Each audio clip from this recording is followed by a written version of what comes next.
Նիկոլ Փաշինյանը հայտարարել է, որ Ադրբեջանից պրեմիում տեսակի բենզինի ներկրումը 15%-ով նվազեցրել է բենզինի գինը։ Ըստ նրա, պրեմիում տեսակի բենզինը նախկինում Հայաստանում 510 դրամ էր, իսկ այժմ 430 դրամ։ Փաշինյանը հավելել է, որ 2 օր առաջ Ադրբեջանից Հայաստան է ներմուծվել նաև դիզվառելիք, եւ դիզվառելիքի նվազագույն գինը շուկայում նվազել է 2%-ով։ Իսկ ռեգուլյար տեսակի բենզինի գինը նախորդ տարվա դեկտեմբերի համեմատ նվազել է շուրջ 8%-ով։ Ըստ Փաշինյանի, բենզինի շուկայում գնային փոփոխությունները խաղաղության օրակարգի արդյունք են։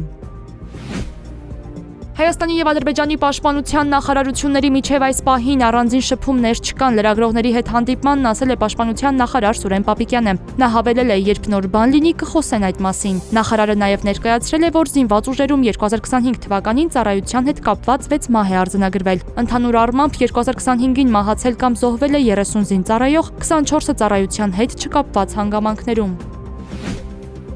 Գործարար Սամվել Կարապետյանը քրեակատարողական հիմնարկում գտնվելու ընթացքում երկկողմանի թոքաբորբ է ունեցել, որը չի ախտորոշվել, հայտարարել է նրա պաշտպանական խմբի անդամ Արամ Վարդևանյանը։ Նա նշել է, որ խափանման միջոցի փոփոխությունից հետո տնային կալանքի պայմաններում նա համալիր բուրստուգում է անցել, որի ընթացքում էլ պարզվել է, որ Կարապետյանի մոտ հետանցումային փուլում գտնվող թոքաբորբ է։ Ըստ Վարդևանյանի, Սամվել Կարապետյանի կողմից որևէ բողոք սրա վերաբերյալ չի եղել, սակայն պաշտպանները համապատասխան գրություններ են ուղարկել, պատասխանատու պաշտոնյաներն էլ պատասխանել են, որ զննում է եղել, բայց որևէ առողջական խնդիր չի հայտնաբերվել։ Նախկին գլխավոր դատախազ Աղվան Հովսեփյանի նկատմամբ կիրառված 100 միլիոն դրամ գրավը կրկնակի նվազեցվել է, հայտնում է փաստաբան Էրիկ Ալեքսանյանը։ Հակակոռուպցիոն դատարանը բավարարել է փաստաբանի միջնորդությունն ու գրավի չափ սահմանել 50 միլիոն դրամը։ Աղվան Հովսեփյանը մեղադրվում է առանձնապես խոշոր չափերով կաշառք ստանալու եւ խարդախության եղանակով 800 միլիոն դրամ գույքի հափշտակություն կատարելու մեջ։ Նա մեղադրվում է նաեւ հանցավոր ճանապարհով ստացված 1 միլիարդ 299 միլիոն դրամի գույքը օրինականացնելու համար։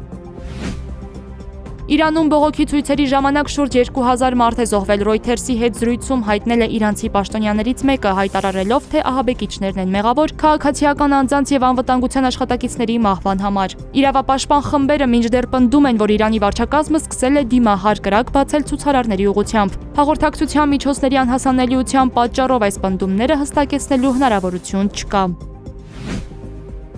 Գերագույն Ռադայի պատգամավորներն ընդունել են Ուկրաինայի պաշտպանության նախարար Դենիս Շմիգալի հրաժարականը։ Տարեսկզբին նախագահ Վլադիմիր Զելենսկին հայտարարել էր պաշտպանության նախարարության ձևաչափը փոխելու որոշման մասին եւ առաջարկել, որ թվային վերափոխումների նախարար Միխայիլ Ֆեդորովը ստանձնի գերատեսչության ղեկավարումը։ Ռադայի պատգամավորները նաեւ կողմ են արտահայտվել Վասիլի Մալյուկի Ուկրաինայի անվտանգության ծառայության ղեկավարի պաշտոնից ազատմանը։ Գերատեսչության ղեկավարի պաշտոնակատար է նշանակվել Եվգենի Խմարան։ Փարավանի Լեռնանցքում դեպի Հայաստանի սահման տանող ճանապարհին ավտոմոբիլային տրանսպորտի երթևեկությունը վերսկսվել է, հայտնում է Վրաստանի ճանապարհային դեպարտամենտը։ Երթևեկությունն արգելվել էր հունվարի 11-ից եղանակային անբարենպաստ պայմանների պատճառով։ Ցուրտ եղանակն ու տեղումները հունվարի 13-ի առավոտյան հանգեցրել են եվրոպական 3 խոշոր օդանավակայանների աշխատանքի դադարեցման։ Խոսքը մասնավորապես Բուդապեշտի, Բրատիսլավայի եւ Վիեննայի օդանավակայանների մասին է։ Վիեննայում թռիչքուղիները սառույցով են պատվել, որոնք դեռ չի հաջողվել մաքրել։ Մի շարք չվերթներ ուղղորդվել են այլ օդանավակայաններ, չվերթների խափանումներ են գրանցվել նաեւ Չեխիայում։